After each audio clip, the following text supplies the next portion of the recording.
the statement that water is more necessary now more than it was in years gone by is not debatable. But what happens when you cannot access clean water, yet you are being flooded with messages on how to stay clean as you pull your weight in the COVID-19 pandemic war? Some Nairobi residents are set to go without water supply for an undetermined period of time as the floods have damaged the supply infrastructure as well as the access roads to facilitate repairs.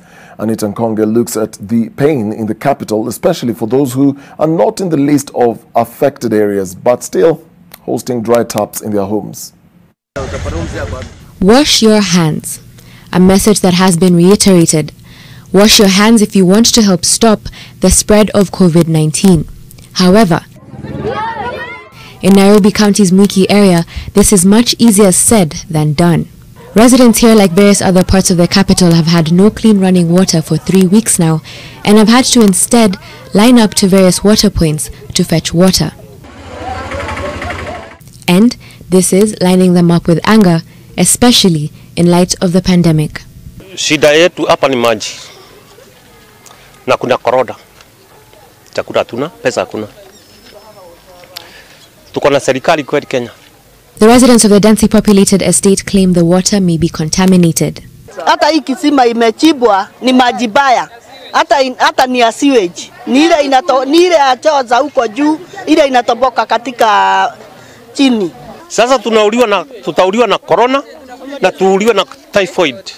The scene here raises concern about the requirements to observe social distancing, but it sometimes surpasses the sensitivity around COVID-19. Tunaambiwa to keep distance. Saizi tuko na kaa aje. Mfano tuseme mimi niko na corona. Huyu mtoto kwa nyuma yangu hapa si ashashikwa naye. Naambiwa nawa mikono. Unanawa na nini?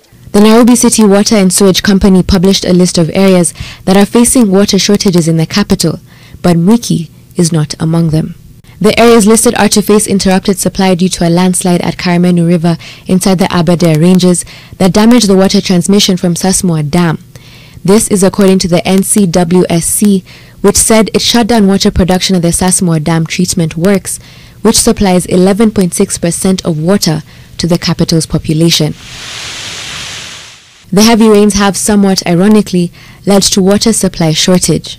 There is still no definite date as to when the supply will be restored. The Athi Waterworks Development Agency says that accessing the site of the damage has been a challenge due to multiple landslides which have occurred adjacent to the pipeline route. This has led to damaged access roads, hampering the swift repair works to the pipeline. As a result, the agency adds the safety of its personnel assessing the site is not assured.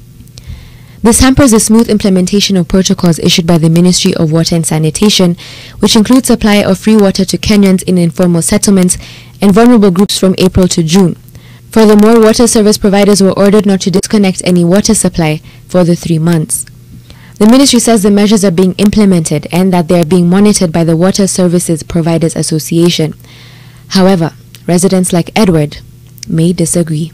Tunanyanyaswa, serikali iangalie sisi kama wananchi wa Kasarani Mwiki. Anita Nkonge, NTV.